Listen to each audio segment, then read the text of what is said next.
Bem-vindos ao Globo News Painel. Vocês se lembram, na semana que vem, dia 15 de setembro, é uma data importantíssima do ponto de vista da história mundial brasileira. É o dia em que um banco nos Estados Unidos quebrou, o Lehman Brothers, e vale como o dia do auge da crise, alguns dizem, outros dizem é quando as pessoas perceberam que a crise era realmente grave, e outras dizem é uma crise que já acabou ou não. Um ano da queda do Lehman Brothers, um ano de uma decisão importante do governo americano, um ano de um acontecimento que muitos economistas consideram inédito, pelo menos nos últimos 70, 80 anos. É o nosso tema nesta edição do Globo News Painel, aqui do estúdio da Globo News de São Paulo. Temos 3 participantes. Eu vou iniciar a apresentação dos nossos convidados pelo economista Delfim Neto. Foi ministro da Fazenda, da Agricultura, do Planejamento, atualmente leciona, é professor na Universidade de São Paulo. Está conosco o Roberto Gianetti da Fonseca, diretor de Relações Internacionais e Comércio Exterior da Fiesp. E estamos também com Luiz Fernando Figueiredo, ex-diretor de Política Monetária do Banco Central. Atualmente ele é sócio-diretor da Mauá Investimentos. Delfim, é considerado acontecimento histórico deixar o Lehman Brothers quebrar. Um ano depois, quando a gente vê FMI, Banco Mundial, G20, nosso Banco Central dizendo que a crise está chegando ao final, acabou, que lições esse ano trouxe? William, primeiro, muito obrigado pelo convite e a grande alegria de estar com esses 2 companheiros extremamente competentes. Eu vou lhe dizer, um economista velho como eu, com seus 81 anos nas costas, é uma das semanas mais tristes, é uma das comemorações mais negras para a teoria econômica e para a prática econômica. Quando você olha o que aconteceu, tratou-se da maior barberagem, seguramente, feita por um banco central, como o Fed, no século XXI. Talvez não consiga fazer nada pior. E a reação dos economistas foi ainda pior. Ainda agora, uma semana, o Nobel, como é o Robert Lucas, publica um artigo dizendo que está tudo bem, que não houve nada, a teoria econômica continua inteira. Quer dizer, na verdade, foi uma demonstração clara que nem os bancos centrais sabiam o que estavam fazendo, nem eles acabaram resolvendo coisa nenhuma. Houve, sim, um excesso de liquidez que vai acabar sendo recolhido. Os governos fingiram políticas anticíclicas que a gente não tem muita segurança sobre o que produziram, mas a economia, o sistema, mostrou que é muito mais flexível do que parecia. Aquilo que parecia que ia ser uma tragédia monumental. E parecia. Não, tinha toda a cara de que ia ser uma tragédia monumental, acabou se transformando numa crise grave, provavelmente superior às últimas 8 ou 9 crises que o capitalismo atravessou, mas que não tem nada comparável, digamos, com os anos 30. Eu acho que nós estamos, sim, num processo de recuperação e do qual o mundo vai sair diferente. Tem um ponto que o professor Delfim acabou de levantar que eu quero ver se eu entendi corretamente, Roberto, senão o Delfim me corrija imediatamente. Eu entendi você dizendo que no sistema, no fundo, soube se adaptar a uma situação de crise, independentemente do que governadores de bancos centrais, eu estou usando a tradução direta do inglês, do que responsáveis por bancos centrais ou responsáveis por políticas econômicas nos diversos países fizeram isso. É isso mesmo. O que você acha? Eu acho que o Delfim tem razão nesse ponto, sim. Acho que ocorreram medidas anticíclicas, e especialmente de natureza fiscal e monetária. De resultados que o Delfim diz que não se sabe nem quais são. Não se consegue medir. E que não tem exatamente uma mensuração correta. Aliás, se você me permite, por favor. Até hoje, 80 anos depois da crise de 29, os economistas não conseguem saber se a política anticíclica foi efetiva.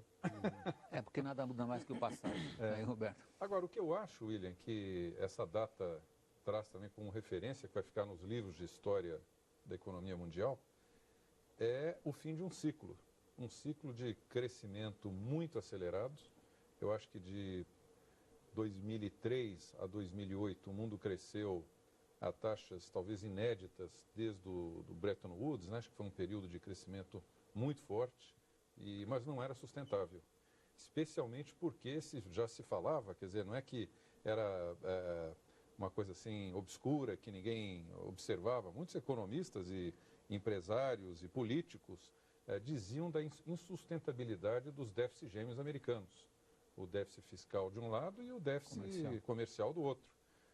A nação americana, que representa cerca de 25%, 30% talvez do PIB mundial, apresentando um nível de consumo exagerado e com crédito barato, facilitado, que proporcionou exatamente o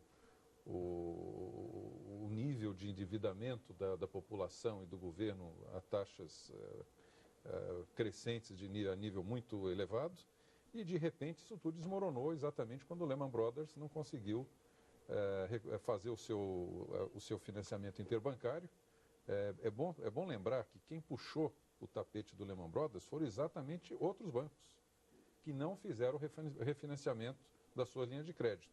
E o Banco Central americano, o Fed, não o socorreu, ao contrário, deixou a no famoso fim de semana no qual eles ficaram se telefonando para ver se conseguiam. E aí o que ocorreu foi aquele susto sistêmico, então ninguém mais confiava em ninguém. O crédito congelou, lembramos bem, porque isso é uma coisa a ser recuperada na memória, durante 30, 45 dias, acho que até fim de outubro, os bancos pararam literalmente de emprestar um para os outros. E isso tira a circulação da moeda, os níveis de oferta de crédito desabaram. E eu me lembro, na parte que eu trabalho, comércio exterior, você não tinha mais carta de crédito, não tinha mais pagamentos antecipados, ou ACC, né, que é o contrato de câmbio antecipado. Isso deixou as empresas apavoradas. O mundo real ficou numa situação de pânico. Luiz Fernando, tem duas ideias centrais aqui, elas são bem abrangentes. Uma, eu não sei se o Delfim, você mesmo começou dizendo, um velho economista, 81 anos de idade, será que no alto da sua sabedoria e da sua experiência, as pessoas começam a achar que não adianta mexer mesmo na economia porque ela anda sozinha? Não, ao contrário. O que eu acho é o seguinte, o que nós dissemos até agora? Que, na verdade, foi a ação dos bancos centrais que permitiu uma enorme expansão de liquidez, que financiou uma enorme expansão do mundo. Não, na verdade, o que você disse foi a ignorância dos bancos centrais. Não, mas eu só vou terminar lá. É que porque eles deviam ter prevenido. Se eles soubessem, eles teriam prevenido o que aconteceu. Então, o que aconteceu? Você teve novos desenvolvimentos, inovações financeiras, que os bancos centrais até hoje não entenderam. Expandiu-se o crédito. O Roberto está certo quando diz que houve uma expansão do mundo fantástica. Basta ver o seguinte, William. Durante os 8 anos que precederam 2003, as exportações brasileiras cresciam 4% ao ano. Isso. De 2003 em diante, passaram a crescer 22% ao ano. Isso é que deu para o Brasil a situação tranquila que nós temos. O colchão de reserva. Eu estou sendo extraordinariamente indelicado com o Luiz Fernando, que até agora não pôde dizer uma palavra no programa. Mas só ouvir aqui brilhantes economistas é sempre um privilégio. Eu queria dar uma ótica um pouquinho diferente para essa questão. Eu concordo muito com o Luiz Delfim quando ele diz, olha, os bancos centrais deixaram que a farra acontecesse. É verdade. Na verdade, existia uma noção muito clara, quase que uma teologia, de que o mercado se autorregula. Isso não é bem verdade. Se você tem os incentivos alinhados para o lado errado, o mercado vai para o lado errado. As pessoas vão para o lado errado. E não existia nenhum incentivo a que os bancos se auto-impusessem limites de risco, limites de alavancagem, esse tipo de coisa. Todo mundo recebe gratificação pelos lucros de curtíssimo prazo e depois fica para um outro ver o que acontece. Então, o que aconteceu foi, de uma maneira sistêmica, esse tipo de processo, e existia uma noção que o próprio Greenspan disse que estava errado naquela noção que ele tinha de que o mercado se autorregulava. Quando ele fez o meia-culpa. Exatamente. Talvez seja o meia-culpa da década. Exatamente.